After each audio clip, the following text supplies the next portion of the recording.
Good morning, everyone, from a soft, subtle grey dawn at Ingenji. Welcome back to another 10 for Zen.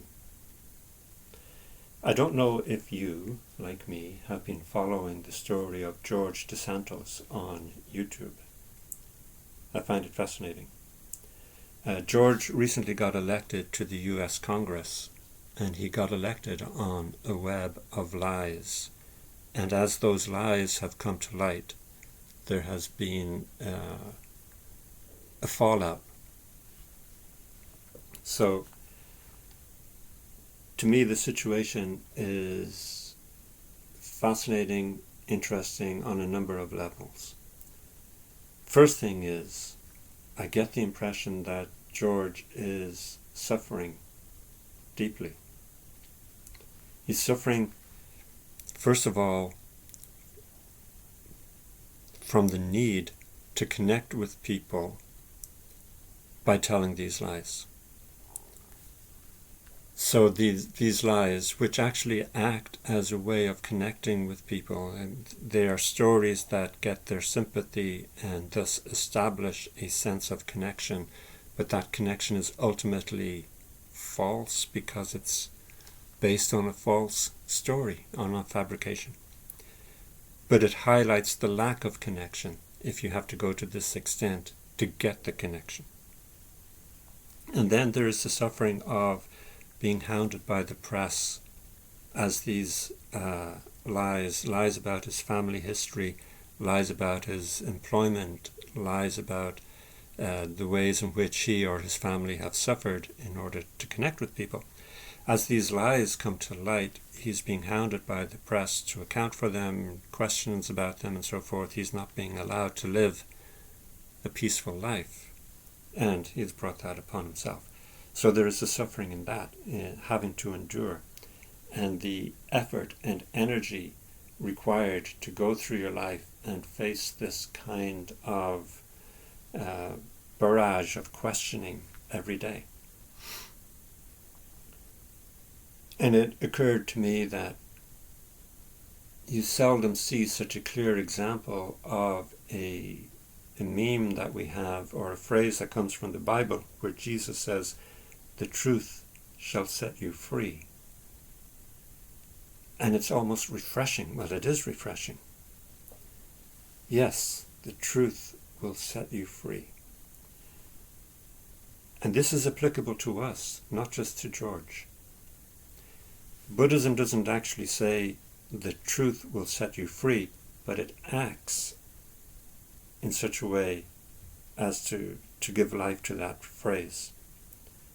So the understanding of Buddhism is that, one, the Four Noble Truths, there is dukkha, or dissatisfaction, suffering.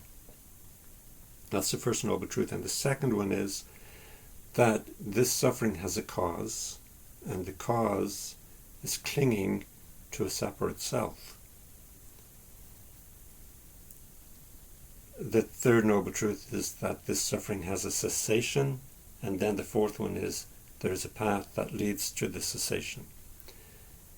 So the cessation occurs through insight, seeing things as they really are, or an insight into the true nature of existence. So this is, the truth will set you free. The truth will set you free from dukkha, or dissatisfaction, will set you free from suffering. Now the cause of this suffering, the second Noble Truth, is clinging to a separate self, or it's clinging to a fiction. And this is where we have something in common with George. We are clinging to a fiction, and we base our lives on that fiction. But it's this fiction that brings dukkha, or dissatisfaction, into our life. How do we see things as they really are? How do we see through that fiction? In Zen, there are basically two methods, I suppose. There's the Rinzai method, which is to use a koan, which functions a little bit like a sledgehammer. And there is the Soto way, which is, to my mind, extremely subtle. What we do in Soto is we observe the self.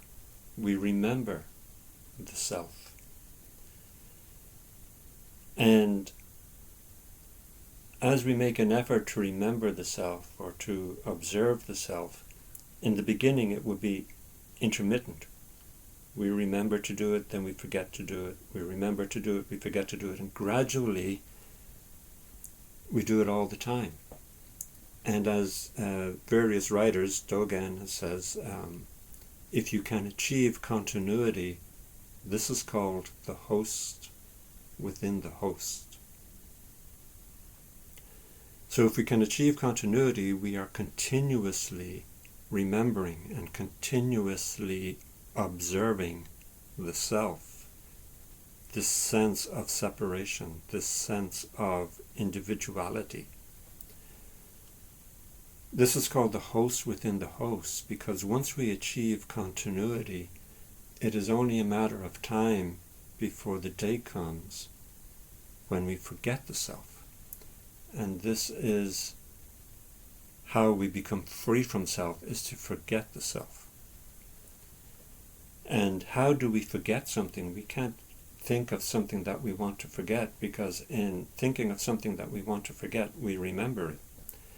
So if we want to forget the self, what we do is we remember the self. And we remember it continuously, and then the day comes when we forget. It's a little bit like if you remember your hat as you go out the door every morning, something will happen someday where you forget it. And you don't know that you've forgotten it until you remember it. And it's like that with the self.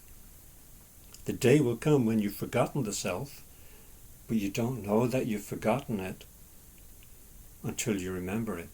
And then you can think, by George, I had it. Yes, by George, I had it. But the liberation of having forgotten the self will continue.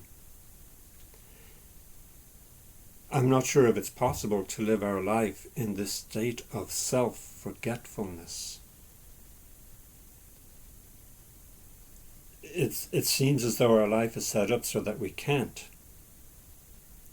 But the liberation of having been in that state continues. Thank you very much.